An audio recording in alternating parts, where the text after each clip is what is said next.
Hello student, हमारी GS की जो टेस्ट सीरीज है यूट्यूब पर, उसका अगला प्रश्न पत्र है ये। इसमें हमने जीएस के महत्वपूर्ण जो क्वेश्चन आपके परीक्षाओं से संबंधित हैं उनको यहाँ पर रखा है। मैं एक्सप्लेन कर दे रहा हूँ। इसमें हमने कंप्यूटर है, आपका करंट अफेयर्स है, पॉलिटिकल साइंस है, ज्योग्राफी है, सभी के तरह के जो महत्वपूर्ण क्वेश्चन है उनको इसमें रखने का प्रयास किया है। आपको वीडियो कैसा लगा आप कमेंट करके जरूर बताइएगा। एक निश्चित समयावधि के लिए स्वतंत्र रूप से कार्य करने वाले लोगों को रोजगार उपलब्ध कराना क्या कहलाता है?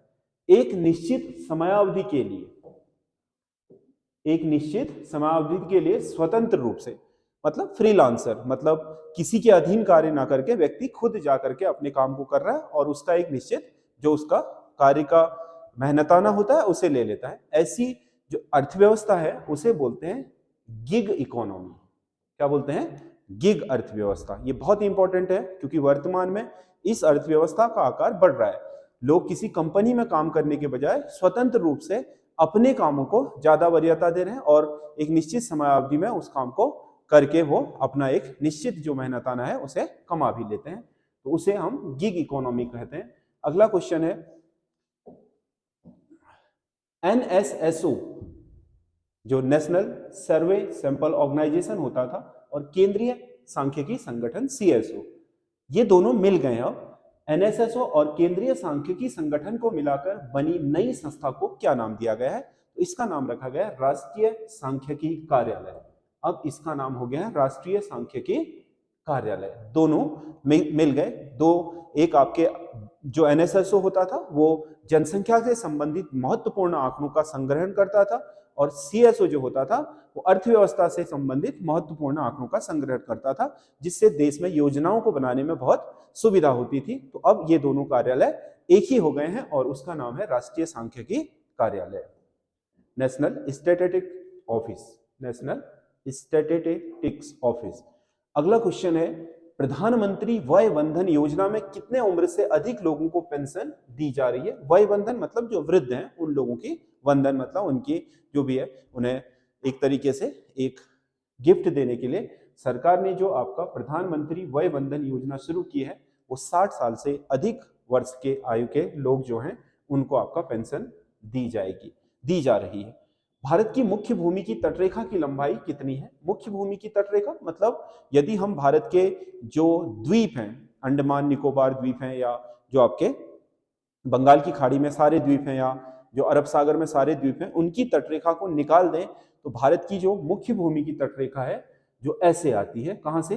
बंगाल, उसके बाद आपका उड़ीसा, आंध्र प्रदेश, तमिलनाडु, केरल, आपका कर्नाटक, गोवा, महाराष्ट्र और गुजरात। ठीक है, इन सारे राज्यों की जो मुख्य तटरेखा है उसकी लंबाई आपका 6161 किलोमीटर होती है, जिसमें से आपको पता है गुजरात की सबसे लंबी तटरेखा है। और पूर्व की तरफ देखें, अगर पूर्वी में कभी पूछे कि पूर्वी बंगाल की खाड़ी की ओर सबसे लंबी तटरेखा बनाने वाला राज्य कौन सा है, तो आंध्र प्रदेश सबसे लंबी सीमा बनाता है बंगाल की खाड़ी की ओर। ओवरऑल में सबसे लंबी तटरेखा वाला आपका गुजरात राज्य है। अगला क्वेश्चन है, भारत के सबसे अधिक रामसर साइट नम भूमि क्षेत्र वाला राज्य कौन सा है? भारत में 75 रामसर साइटें हो चुकी हैं, जिसमें से तमिलनाडु 14 साइट्स के साथ सबसे पहले स्थान पर है, तो इसका सही आंसर होगा डी। अगला क्वेश्चन है, फॉलो ऑन शब्द किस खेल से संबंधित है? फॉलो ऑन शब्द आपको पता है टेस्ट क्रिकेट में यूज होने वाला शब्दावली है। जब टेस्ट क्रिकेट में पहले बल्लेबाजी करते हुए कोई टीम इतने रन बना ले कि दूसरी टीम जब बल्लेबाजी करने के लिए उतरे पहली पारी में तो वह उन रनों का एक निश्चित प्रतिशत जो निर्धारित किया गया है उतने तक भी नहीं पहुंच पाता है, तो पहली वाली टीम दूसरी पारी खेलने के बजाय उसे दूसरी टीम को वहीं पर से आमंत्रित कर सकती है कि आप दूसरी पारी भी पहली पारी के साथ ही खेलोगे। यानी कि उसमें क्या होता है, एक पारी और जो पहली पारी के रन है उससे हारने की संभावना बन जाती है, यानी कि पहले खेलने वाली ज्यादा रन बनाने वाली टीम कहीं ना कहीं सुरक्षित हो जाती है। उसी को फॉलो ऑन कहा जाता है। क्रिकेट में, टेस्ट क्रिकेट में इस शब्दावली का उपयोग किया जाता है। अक्षगान किस राज्य का लोक नृत्य है? अक्षगान आपका स्थानीय यानी कि जो फोक डांस है वो आपका कर्नाटका में किया जाता है, अक्षगान नामक लोक नृत्य। अगला क्वेश्चन है, भारतीय अर्थव्यवस्था में कृषि का महत्व निम्नलिखित में से किस योगदान के लिए जाना जाता है? भारतीय अर्थव्यवस्था में कृषि का महत्व राष्ट्रीय आय तथा रोजगार, बिल्कुल राष्ट्रीय आय तथा रोजगार। भारत में आपका 14% से अधिक जो आपका जीडीपी का हिस्सा होता है वो आपका राष्ट्रीय आय बनता है, जो अंततः वो आपका कृषि से आता है। भारत में आज भी 52% लोग प्रत्यक्ष और अप्रत्यक्ष रूप से कृषि क्षेत्र से संलग्न है, तो ये तो है ही। औद्योगिक विकास तथा अंतरराष्ट्रीय व्यापार, ये भी है, क्योंकि औद्योगिक विकास जैसे भारत में सूती वस्त्र उद्योग है, भारत में जूट उद्योग है, भारत में चीनी उद्योग है, या आपके विभिन्न तरह के तेल, गुड़, खंडसारी, इस तरीके के जो उद्योग हैं वो पूर्णतः कृषि पर निर्भर होते हैं। तो औद्योगिक विकास तो ही। अंतरराष्ट्रीय व्यापार, भारत चाय और बहुत सारे मसाले या बहुत सारे खाद्यान्नों का विदेशों को निर्यात करता है, जिससे हमें विदेशी मुद्रा अर्जित होती है, तो ये भी उसका उद्देश्य है। खाद्यान्न आपूर्ति, देश आपका विभिन्न तरह के खाद्यान्नों में देश को आत्मनिर्भर बनाता है, ये भी कृषि का उद्देश्य है। तो इसमें सही आंसर होगा उपरोक्त में से सभी उद्देश्यों की पूर्ति करता है जो दी हुई है। जल प्रदूषण रोकने के लिए उपयुक्त वृक्ष है धूल प्रदूषण को रोकने के लिए सबसे अच्छा वृक्ष कौन सा होता है? नीम का वृक्ष। बहुत ही आपका अधिक मात्रा में ऑक्सीजन भी देता है नीम, और बहुत बड़ी मात्रा में आपके कार्बन डाइऑक्साइड अवशोषित भी करता है, और धूल को बहुत तेजी से आपका, क्योंकि इसके जो वृक्ष होते हैं वो बहुत घने होते हैं, इसके पत्तियां, तो इससे क्या होता है कि जो धूल के कण हैं वो ये पौधा बहुत तेजी से उनको अवशोषित करता है अपनी ओर। तो नीम इसमें से सबसे सही आंसर है। अगला क्वेश्चन है, किसी जल क्षेत्र में बीओडी बायोलॉजिकल ऑक्सीजन डिमांड का अधिकता संकेत देती है। बायोलॉजिकल ऑक्सीजन डिमांड तब बढ़ती है जब पानी में घुली हुई ऑक्सीजन की मात्रा कम हो रही है, यानी कि उसमें प्रदूषक तत्व उसमें बढ़ रहे हैं, तो ऑक्सीजन का परसेंटेज कम होगा, तो पानी की जो ऑक्सीजन की मांग है वो बढ़ जाएगी। जो घुली हुई ऑक्सीजन है उसी को बोलते हैं बीओडी, बायोलॉजिकल ऑक्सीजन डिमांड। तो बायोलॉजिकल ऑक्सीजन डिमांड हमेशा इस बात की ओर संकेत कर रहा है कि अगर बीओडी बढ़ रहा है पानी में, तो इसका मतलब खनिज बहुत ज्यादा प्राप्त कर रहा है, उसमें घुले हुए खनिज मिल रहे हैं, और ये किसी भी जल के लिए क्या होता है? खराब स्थिति होती है। उसकी बायोलॉजिकल ऑक्सीजन डिमांड बढ़नी नहीं चाहिए। यदि बढ़ रही है तो उसमें बहुत बड़ी मात्रा में आपके खनिज घुल रहे हैं। मानवीय जनसंख्या के श्रेष्ठ स्तर जीवन यापन के लिए निम्नलिखित में से कौन सा कदम सर्वाधिक महत्वपूर्ण है? वृक्षारोपण, खनन कार्य पर रोक, वन्य जीवों का संरक्षण, प्राकृतिक संसाधनों के प्रयोग को कम करना। ये तो सभी इंपॉर्टेंट है, लेकिन इनमें से जो सबसे इंपॉर्टेंट है मानवीय जीवन के लिए वो वृक्षारोपण है, क्योंकि वृक्ष प्रकृति के, वनस्पतियां प्रकृति के वो संसाधन है जो आपके मनुष्य को भोजन देने के साथ साथ वर्षा जल के आपके सर्किल को चलाने के साथ कार्बन डाइऑक्साइड और ऑक्सीजन के सर्किल को भी चलाते हैं। इसीलिए वनों का होना बहुत जरूरी है, क्योंकि हम जिस चीज को रिड्यूस करते हैं कार्बन डाइऑक्साइड के रूप में, मतलब प्रोड्यूस करते हैं, हम बनाते हैं कार्बन डाइऑक्साइड, उसे छोड़ते हैं, तो उत्सर्जित करते हैं, उसे पौधे ग्रहण करते हैं और हमारे लिए ऑक्सीजन तैयार करके देते हैं। तो सबसे जरूरी मानवीय जीवन के लिए वृक्षारोपण है, सबसे इंपॉर्टेंट चीज, क्योंकि प्रकृति का संतुलन तभी है जब जंतु और आपके प्रकृति में जो वनस्पतियां उनके बीच का संतुलन बना रहे। जादूगोड़ा प्रसिद्ध है। जादूगोड़ा आपको पता है, झारखंड का जादूगोड़ा भारत में यूरेनियम की प्राप्ति के लिए जाना जाता है। बहुत आपका ज्यादा मात्रा में तो नहीं है, लेकिन यूरेनियम भारत में इसी स्थान पर अब तक सबसे उस आपके प्रमाणित रूप से यहीं पर पाया गया। होने के संकेत तो बहुत सारी जगहों से मिले हैं, परंतु प्रमाणित ही है। कौन सा एक प्राकृतिक बंदरगाह नहीं है? प्राकृतिक बंदरगाह मतलब जो समुद्र तट पर खुद ही समुद्र की लहरों से निर्मित हो गया हो या समुद्र के द्वारा निर्मित हो गया हो, उसे हम प्राकृतिक बंदरगाह बोलते हैं। भारत में चेन्नई बंदरगाह प्राकृतिक नहीं है, एक कृत्रिम बंदरगाह, इसे मनुष्य ने खुद बना रखा है। बाकी कांडला, पारादीप और आपका मुंबई जो बंदरगाह है वो आपके प्राकृतिक बंदरगाह नहीं है। चेन्नई बंदरगाह आपका एक क्या है, सॉरी, ये तीनों प्राकृतिक बंदरगाह है, चेन्नई एक आपका क्या है, कृत्रिम बंदरगाह। महात्मा गांधी द्वारा दक्षिण अफ्रीका में प्रकाशित साप्ताहिक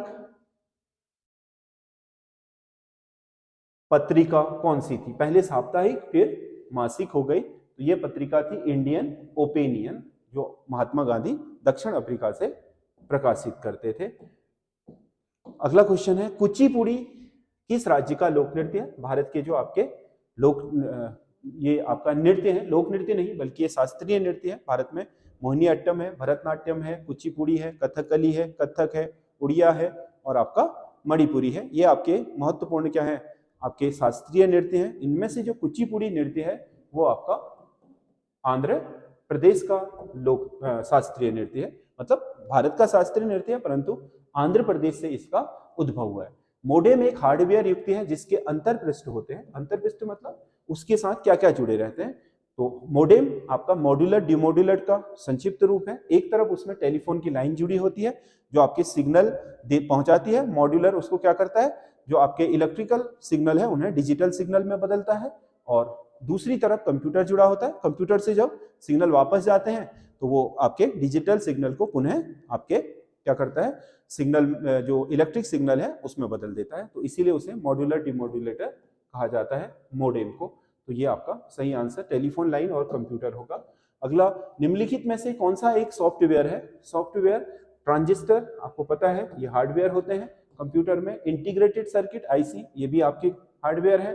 आंकड़े प्रविष्टि की युक्तियां ये भी हार्डवेयर होते हैं। कंपाइलर क्या है, एक सॉफ्टवेयर। कंपाइलर एक आपका लैंग्वेज सॉफ्टवेयर है जो आपके कंप्यूटर के लिए तैयार किया गया है। अगला क्वेश्चन है, प्रस्तावना में लोक कल्याणकारी राज्य की अवधारणा निहित है।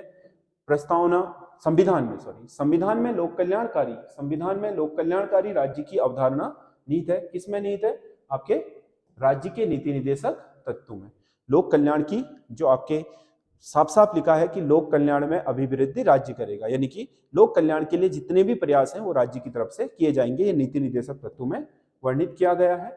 अगला क्वेश्चन है, भारत के संविधान की प्रस्तावना में समाजवादी व धर्मनिरपेक्ष शब्द आपका किस आपके संविधान संशोधन द्वारा जोड़ा गया। तो समाजवादी और धर्मनिरपेक्ष जो शब्द है 42वें संविधान द्वारा जोड़ा गया है, क्योंकि प्रस्तावना में एक ही बार आपका संशोधन हुआ है 1942 में, आपके 1976 में 42वें संविधान संशोधन द्वारा। ये एकमात्र आपका संशोधन है प्रस्तावना में अब तक का, उसी में ये शब्द जोड़े गए थे। अगला, भारत के राष्ट्रपति का अभिभाषण कौन तैयार करता है। भारत के राष्ट्रपति का अभिभाषण केंद्रीय मंत्रिमंडल, क्योंकि केंद्रीय मंत्रिमंडल क्या है, राष्ट्रपति की सहायता के लिए बनाई गई मंत्री परिषद है। वो अपने राष्ट्रपति के लिए अपने अभिभाषणों को तैयार करती है कि हमने किस किस तरीके से देश में चीजें करी हैं, और उसी को राष्ट्रपति जाकर के आपके अपने संसद के जो सत्र होता है उसमें संबोधित कर देते हैं। भारत के राष्ट्रीय ध्वज को कब स्वीकार किया गया। राष्ट्रीय ध्वज आपको पता है तिरंगा है। वैसे तिरंगा तो आपका 1907 में स्टुटगार्ट में आपका मैडम मिकाजी खामा द्वारा फहरा दिया गया था, लेकिन वो ये तिरंगा नहीं था जो वर्तमान तिरंगा है, ठीक है, जिसे हम झंडा समिति ने जिसे तैयार किया था। ये आपका राष्ट्रीय ध्वज, ये तिरंगा 22 जुलाई 1947 को आपके संविधान सभा ने इसे स्वीकृति प्रदान की थी। मौलिक अधिकार का राज्य के विरुद्ध संरक्षण है।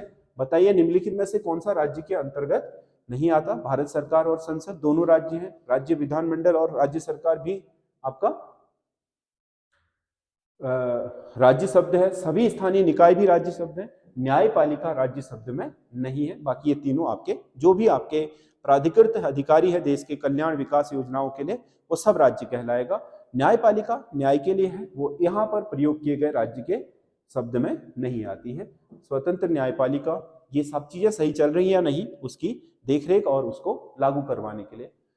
सांसदों की योग्यता संबंधी विवादों का निर्णय कौन करता है। सांसद योग्य है या नहीं है, ये आपका निर्वाचन आयोग की सलाह पर राष्ट्रपति करेगा। निर्वाचन आयोग की सलाह पर भारत का राष्ट्रपति करता है। अगला क्वेश्चन है, कौन सी समिति का संबंध पंचायती राज से नहीं है। आपको पता है बलवंत राय मेहता समिति बहुत ही इंपॉर्टेंट है। एल.एम. सिंघवी समिति भी है। जे.वी.के. राव समिति भी है। इसमें आपका राजमन्नार कमेटी नहीं है। राजमन्नार कमेटी का संबंध पंचायती राज से नहीं है। बाकी तीन की तीन कमेटियां पंचायती राज से हैं। सर्वोच्च न्यायालय का प्राथमिक क्षेत्राधिकार किस अनुच्छेद में है। प्राथमिक क्षेत्राधिकार मतलब जो उसी को है, केंद्र और राज्यों के बीच विवाद हो, राज्यों के आपसी विवाद हो, या राज्यों का केंद्र के साथ विवाद हो, तो उन विवादों का निपटारा करने का अधिकार केवल भारत के सर्वोच्च न्यायालय को है, क्योंकि वो सर्वोच्च न्यायालय होने के साथ साथ भारत की संघीय व्यवस्था में एक संघीय न्यायालय भी है, जिसमें संघ में शक्तियों का वितरण राज्य और केंद्र के बीच सही तरीके से हो रहा है या नहीं, उसका निगरानी करने का उत्तरदायित्व भी इसी का होता है। इसीलिए इसके इस अधिकार को क्या कहा जाता है, प्राथमिक क्षेत्राधिकार कहा जाता है। भारतीय संविधान के अनुच्छेद 131 में इसके प्राथमिक क्षेत्राधिकार का वर्णन है। आपको ये जो वीडियो है इसमें क्वेश्चन कैसे लगे आप कमेंट करके जरूर बताइएगा, और विभिन्न परीक्षाओं की तैयारी के लिए हमारे YouTube चैनल SS स्टडी के साथ जुड़े रहिए। धन्यवाद।